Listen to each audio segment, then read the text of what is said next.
The production of this program is made possible thanks to the support of the following and viewers like you. What is a city and why does it exist? That may seem like a simple question, but according to Alain Bertaud, the author of Order Without Design, How Markets Shape Cities, the answer is not to merely house people, but rather accommodate labor markets. He goes on to acknowledge people are the most important part, and they are the main attraction. The challenge for city planners, argues Bertaud, is they run into the interdependence between state and markets and the tension that results when allocating resources. When facilitating the needs of markets, Bertaud contends planners are focused on building codes and architecture and not on the needs of the markets. He says planners need to work with urban economists. I invited Alain Bertaud, the author of Order Without Design, How Markets Shape Cities, to join me for a conversation that matters. Mr. Bertaud, welcome. Thank you very much for inviting me. You know, when I think of a city, and I was, of course, compelled to think more about it because I started to read your book, I started looking at the history of cities. Cities were the first independent states, actually. Right. If we take that historical view, then what is the role of a city in the way that it helped to shape civilization and, of course, the marketplace? Well, the start of cities usually was based on location, the traditional cities. Either a port, like most Greek cities, for instance, or sometime military outpost, or sometime a religious center. But then they start differentiating. Let's say, for instance, it was a port justly based on exchange. Suddenly you start having shipbuilding, ship repairs, and then you start having, they created surplus because, again, if you put a lot of people together with different ideas, they are more inventive and productive than if they are dispersed in a, in a rural area. So that created even surplus, and with this surplus, you could pay intellectuals, like people, either it could be astrologers, but it could be also Greek philosophers or writers of play or theaters and things like that. And a lot of the Greek literature of the world came from cities, again, created by the surplus of the higher productivity of putting a lot of people together, with different ideas. So when those early cities came together, the idea or a concept of a city planner just simply didn't exist. So was the driving force actually the need to facilitate the exchange of goods to accommodate markets? Yes. When a city is very small, and we could assume, for instance, that some Greek cities eventually, well, my hometown, Marseille, was created by Greek traders because of magnificent port, natural port. And probably Marseille, when created by the Greek, were probably maybe 1,000 people. So here you don't have to worry too much about planning or anything. People, accommodate with good neighbors rule. When the city become larger, then you start, you have to divide the city into two parts. One which is private, where all the citizens either will live or will work or produce something. And then what will be public? That's the street. You need, again, the city is contact between different people. So you have to facilitate to a maximum the interaction between different people in different parts of the city. As the city become larger, it become more complex. And that's where you find the initial Greek city, Miletus, one example in my book, was one of the first one where you defined very clearly in advance the separation between public space and private space. And then in the case of the Greek cities, they consider that certain public amenities were absolutely essential, even in small cities, like a theater. Imagine that Miletus, probably when it was created, planned, was probably around maybe 10,000 people, no more. And they had a municipal theater, and a gymnasium. Those were public space, and an agora and a tribunal. So those things were selected in advance by the planner at the center of the city because it was vital, again, for exchange, So that's where planning came from. But again, it was not zoning. It was only a separation between the space used for communication, the streets, the essential amenities that a city should have, theater, agora, tribunal, and gymnasium, and then the private space. And then the marketplace determined where the growth was going to be. That's right, yeah. And those cities, of course, had fortification because they had to defend, because they created wealth. Right. They had to defend themselves from either the countryside or the sea. And so that, of course, limited a bit the extension of the city. To build a wall was expensive. So in a way, they had the densification, they densify relatively quickly, and expanding was very expensive because you have to destroy or create new walls. And so that certainly created a problem of the growth of cities, but very high densities. As world populations grew and Yes. boundaries and borders changed, the dynamic of cities then started to expand, and infrastructure had to be created. Yes. So without infrastructure, you can't have markets, and you really can't have a livable city. That's right. So, but then there starts to become this tension that I referred to in my introduction between, well, what does the city and the Yes. planners need versus what does the marketplace need? Right. And so has this tension existed pretty much since city-states had started to mature? Yes, the first one was, of course, the wall to protect here. But after that, already under the Greeks, and if I remember well, even in the Indus civilization, Mohenjo-daro, and also in the Chinese city at the time, the question of water supply and sewer was important, but mostly water supply. And so they had to bring water to the cities. And, the wells, the local wells were not enough. And so that required an investment that everybody has to pay. As the city expanded, they had also to expand the cost of infrastructure. And the question is, who was going to pay? So we don't have a record, but probably we had the same debate as we have now, that the existing citizens say, why do we have to pay for those newcomers to give them water supply? Not realizing that those newcomers eventually will create part of the wealth that they were expecting. So it's exactly the same debate we have now. The production of this program is made possible thanks to the support of the following and viewers like you. So let's fast forward to this century, Yes. and we now see that the role of being a city planner is formalized. But does that role accommodate the needs of markets the way that you believe that it must? Unfortunately, no. And I was trained as an architect and city planner at the École des Beaux-Arts in Paris. At the time, my final diploma for my thesis to become architect was in fact a city plan.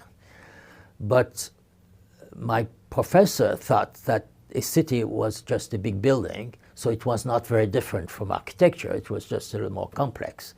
And so the more you design a city in detail, the more it will be successful. So you have a first phase, which is the design, and then if you have a master plan, during 10 years, you implement your blueprint, and after 10 years, you look if you need to expand the city, and you start again a new plan. This is, of course, completely wrong.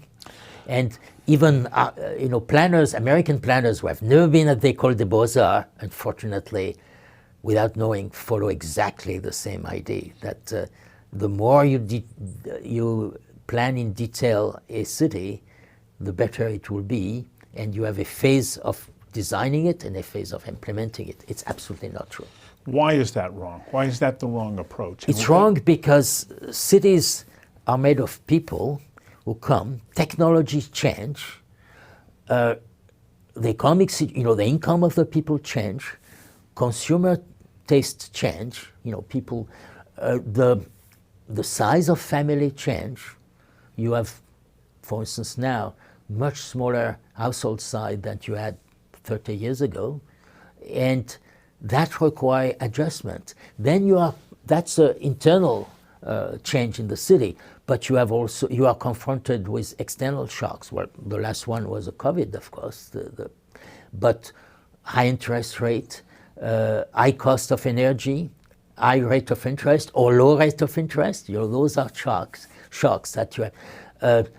Aging population, you know, the country of Asia now encountering it. This is very serious. This is something I've never known in my career, but I see increasingly a number of cities which are confronted with aging population. So that's the city has to adjust to that. Well, not just aging, but contracting in size. Yes. Especially in China. In China and in Japan. I mean, I worked a bit in Japan in a city, Toyama, where you know, the city was shrinking by 2% a year. And so all the young people were going to Tokyo because there was no future, and the city was shrinking literally. They had to demolish houses in the suburb to regroup the population to make it more viable. So where does the role then of an economist, an urban economist, come in helping to deal with those shifts? And so let's say we're talking in Japan and we're seeing a contraction. Yes. What you need to do is be planning real time. You can't have a 10-year forecast. That's right. You don't know what the outcome's going to be. Yes, it has to be, and it has to be monitored constantly to adjust where the strategy you have selected works or do not work. So after 1 or 2 years, you have to monitor it, and if it has worked, fine, you continue. If it didn't work, then you have to change strategy. Like a firm, you imagine Apple or Hewlett-Packard or whatever, they launch a product. If it doesn't work, they launch another product or they modify the product. They will not say, we are waiting 10 years to find a new product. Well, yeah, and they have a CFO who's watching the bottom line. That's right, yeah. Where, you see, the problem, again, with the formation of planners, that planners are not so much interested in what is existing because they are, like me, architects or engineers. They are interested in inventing something new, you know, a new mousetrap, which would be much better than everything else. So they always dream of a blank slate. There's not such thing as a blank slate. Well, we have, to a certain extent, seen that in China, which is not a free market economy per se, it's a command economy. Yes. But does it work even there if you don't bring in the economics perspective if you're going to build a city? China, the mayors of a city of China have a better understanding of real estate market than many mayors I know in the United States, including New York. Why? Yeah. Because in the Constitution, they still say that the land belongs to the people. That means there is no, you know, it belongs to the Minister of Land, basically, that the bureaucrats were like this. But they auction land use right on the free market. Mm-hmm. And now, practically every household in China owns their own house. They start developing rental only relatively recently.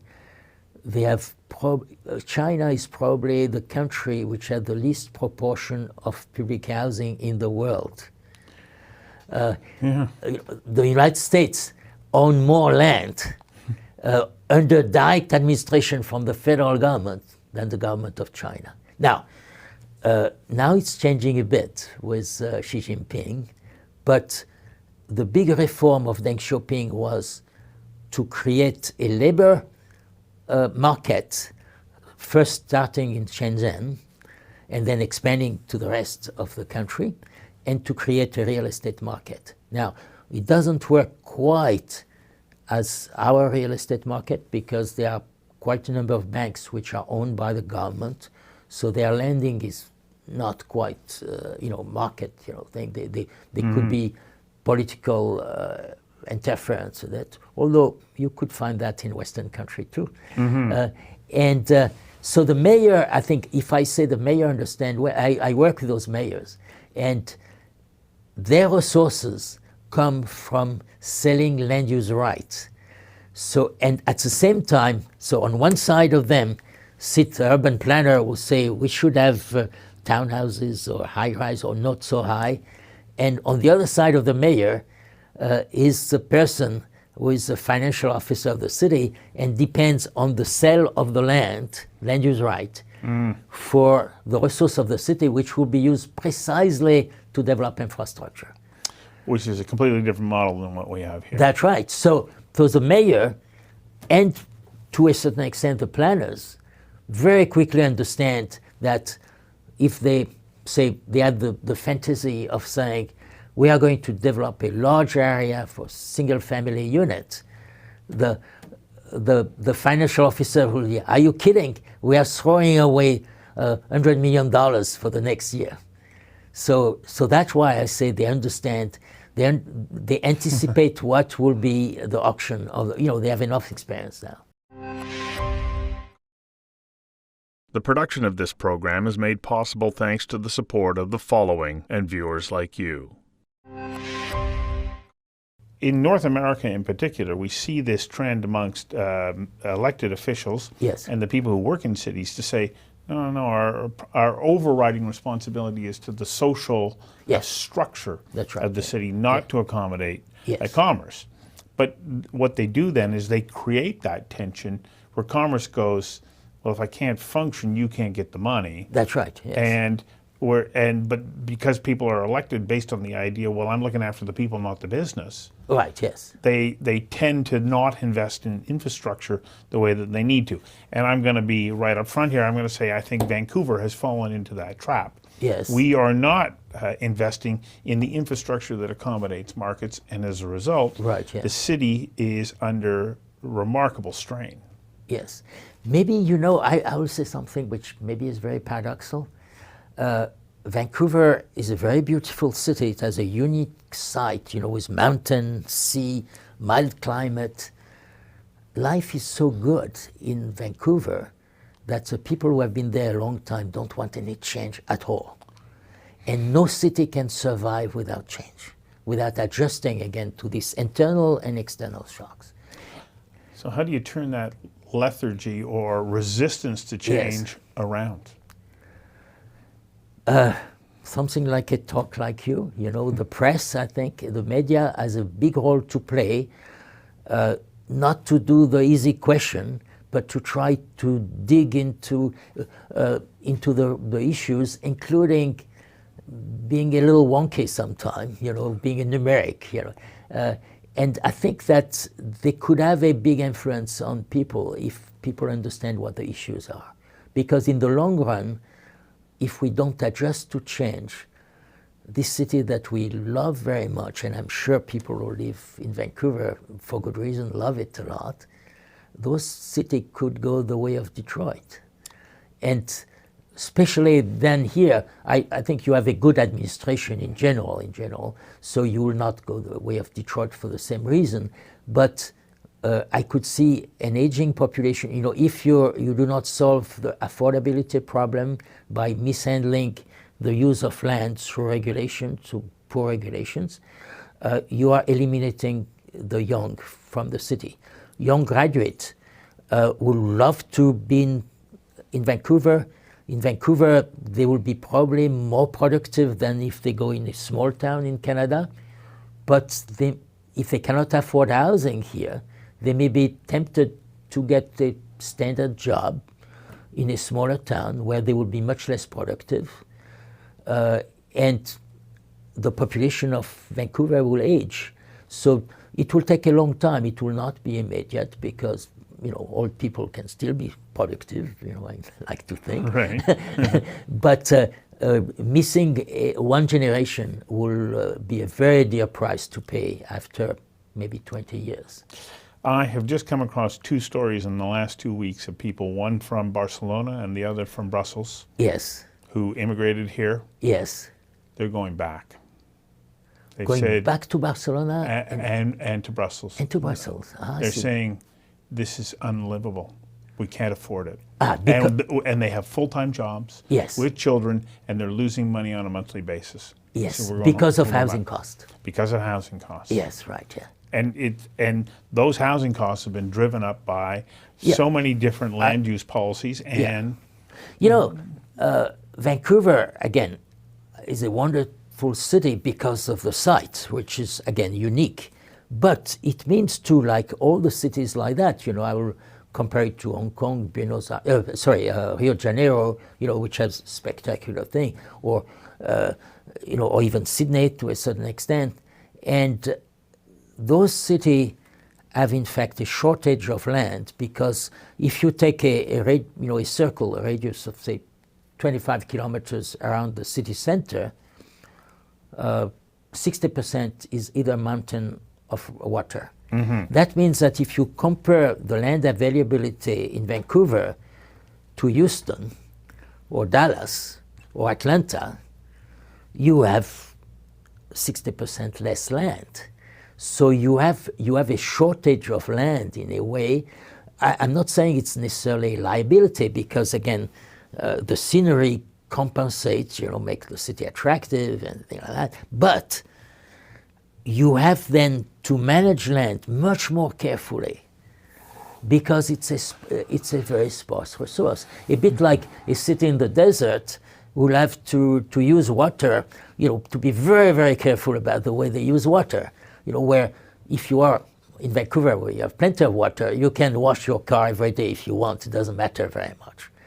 If you are living in Riyadh, it's not a good idea to wash your car every day, because it will cost a lot of money, and eventually you will run out of water. And I think that Vancouver now, because of kind of insouciance, I will say, about the use of land, has been wasting land. You know, when I see the density gradient, for instance, the density around, you know, I think they have been wasting land by, you know, non-necessary regulation.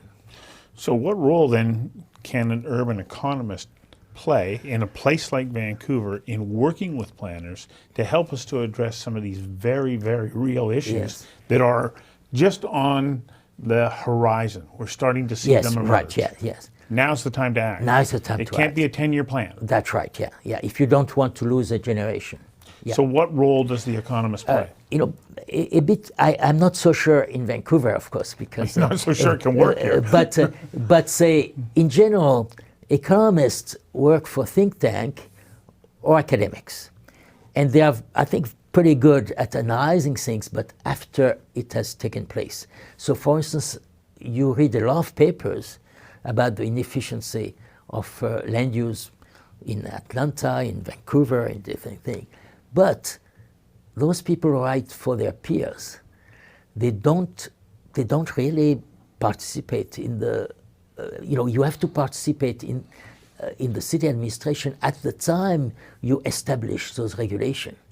If you criticize them or analyze them after they have been voted by the council, it's too late. You know, I'm not saying that they could not modify them. You have to participate. You know, a bit like I was talking about the Chinese. You have the mayor, you have the financial analyst, and you have the planner sitting all around the table. So you will have in the cities to have economists, and if possible, urban planners will understand, without being economists, but understand economics. The production of this program is made possible thanks to the support of the following and viewers like you. You talk about the most expensive land being in the city center. Yes. And that doesn't drive people away. It attracts them. It attracts them, yes. It is what drives density. That's right, yeah, yeah. It's because many people want to be as close as the center as possible. Because they want to be in those labor markets. So, yes, right. And sometimes, you know, office building outbid people, or people outbid office building, depending on the density they can accept. You see, so again, markets also represent culture. Sometime, you know, in some culture, people, for instance, in Paris, rich people will be ready to make a trade-off to live in an apartment of 70 square meters, very rich people, to be in the center of Paris, close to the amenities of Paris. For them to be able to walk to, say, 100 different quality restaurants from their house will be worth sacrificing another 100 square meter of floor space. An American, especially from Texas, will never make this trade-off. They will consider that to have a very large house with an exercise room, a bar, a large bedroom, a bathroom for every, will be worth living far away from the city. It represents culture. Maybe also a dispersion of amenities. In the Texan cities, you have also some pretty good amenities, but they are dispersed. They are not in the center. So each city then, therefore, is an accurate reflection of its culture. Culture, yes. And its markets. Its market and its history. So there is a long shadow of history of right. every. And so we have to accept that that is such. Yes. And make that part of our decision process right, yeah. moving forward. We have to understand why it is like that. We cannot assume that a city is dysfunctional because people are stupid or something like that. There is always a reason for it. Maybe it's a superstition, but we have to find the reason. And if the market appears not to work well, for instance, I see in North American city always recommendation that there are not enough food shops in poor neighborhoods. We have to find why it is so.